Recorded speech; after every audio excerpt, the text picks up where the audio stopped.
Hello friends, welcome to my channel మన ఇంటి వంటలు. నేను మీ సుధాను. ఈరోజు మీ ముందుకు వచ్చేసాను రుచికరమైన రొయ్యల పులావ్తో. చాలా టేస్టీగా, తినే కొద్దీ ఇంకా తినాలి అనిపిస్తుంది. ఇవి చేసుకోవడం కూడా చాలా సులభం అండి.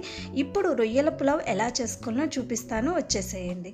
ఇక్కడ పులావ్ కోసం నేను ఒక గ్లాస్ బాస్మతి బియ్యం తీసుకున్నానండి. ఈ బియ్యంని నీట్గా క్లీన్ చేసి ఒక గంట ముందే బియ్యంని నానబెట్టుకుంటున్నాను. ఈ బియ్యం ప్లేస్లో మీరు రెగ్యులర్గా వాడుకునే సోనా మసూరా కూడా యూస్ చేయొచ్చు. తర్వాత మిక్సీ జార్ తీసుకొని అందులో 1 ఇంచు అల్లంని సన్నగా తరిగి వేసుకోండి. ఇందులోనే 10 నుంచి 15 వరకు వెల్లుల్లి రెబ్బల్ని వేసుకోవాలి. 2 టేబుల్ స్పూన్ల ఎండు కొబ్బరి వేసుకోవాలి. 1 ఇంచు దాల్చిన చెక్క, 3 నుంచి 4 లవంగాలు, 1 గ్రీన్ ఇలాచి, గుప్పెడు పుదీనా, గుప్పెడు కొత్తిమీరని వేసుకోవాలి. ఇందులోనే 3 టేబుల్ స్పూన్ల కమ్మటి పెరుగును వేసుకోండి. తర్వాత మిక్సీ జార్ మూతను పెట్టేసి మెత్తగా బ్లెండ్ చేసుకోండి. చూడండి, ఈ విధంగా మెత్తగా బ్లెండ్ చేసుకొని పక్కన పెట్టుకోండి. ఇప్పుడు రొయ్యల్ని ఫ్రై చేసుకోవాలి. రొయ్యలు ఫ్రై చేసుకోవడం కోసం స్టవ్ పైన ప్యాన్ పెట్టుకొని అందులో 3 టేబుల్ స్పూన్ల వరకు ఆయిల్ని యాడ్ చేసుకోండి. ఇందులోనే చిటికెడు పసుపు, 1/2 టేబుల్ స్పూన్ వరకు కారపొడి, చిటికెడు ఉప్పును కూడా వేసుకొని మీడియం ఫ్లేమ్లో పెట్టుకొని ఒకసారి బాగా కలుపుకోండి. తర్వాత నీట్గా క్లీన్ చేసి పెట్టుకున్న 300 గ్రాముల రొయ్యల్ని తీసుకొని ఈ ఆయిల్లో వేసుకొని ఫ్రై చేసుకోవాలి. ఇలా మొత్తం రొయ్యల్ని వేసిన తర్వాత హై ఫ్లేమ్లోనే పెట్టుకొని రొయ్యలు లైట్గా కలర్ మారే వరకు ఫ్రై చేసుకోండి. రొయ్యల్ని మరీ ఎక్కువసేపు ఎర్రగా అయ్యేంత వరకు ఫ్రై చేస్తే రొయ్యలు గట్టిగా అయిపోతాయండి, సాఫ్ట్గా ఉండవు. కాబట్టి ఈ విధంగా లైట్గా కలర్ మారిన వెంటనే ఆయిల్లో నుంచి ప్లేట్లకి ట్రాన్స్ఫర్ చేసుకోండి.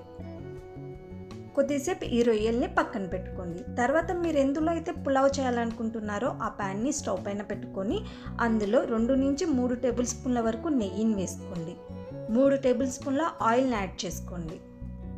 ఆయిల్ హీట్ అయిన తర్వాత 2 బే లీవ్స్, 1 స్టార్ అనాస, 1 టేబుల్ స్పూన్ సాహీ జీరా, సన్నగా పొడుగ్గా కట్ చేసి పెట్టుకున్న ఒక పెద్ద సైజు ఉల్లిపాయ, 3 నుంచి 4 పచ్చిమిరపకాయలని కూడా వేసుకొని మీడియం ఫ్లేమ్లో పెట్టుకొని ఉల్లిపాయ గోల్డెన్ కలర్లోకి చేంజ్ అయ్యే వరకు ఫ్రై చేసుకోండి.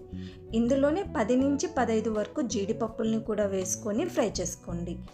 జీడిపప్పు కూడా లైట్గా కలర్ మారే వరకు ఫ్రై చేసుకోవాలి. ఇప్పుడు ఇందులో మనం గ్రైండ్ చేసి పెట్టుకున్న మసాలా పేస్ట్ని మొత్తం వేసుకొని పచ్చివాసన పోయే వరకు బాగా ఫ్రై చేసుకోవాలి. మీడియం ఫ్లేమ్లో పెట్టుకొని చూడండి, ఈ విధంగా ఆయిల్ సపరేట్ అయ్యేంత వరకు ఫ్రై చేసుకోండి. ఇప్పుడు ఇందులో సన్నగా కట్ చేసి పెట్టుకున్న టమోటో వేసుకోవాలి. ఇక్కడ నేను 3 మీడియం సైజ్ టమోటోలను తీసుకున్నానండి. ఇలా టమోటోలు వేసిన తర్వాత ఒకసారి బాగా కలుపుకొని మీడియం ఫ్లేమ్లో పెట్టుకొని టమోటో పూర్తిగా మగ్గి ఈ విధంగా ఆయిల్ సపరేట్ అయ్యేంత వరకు కుక్ చేసుకోండి.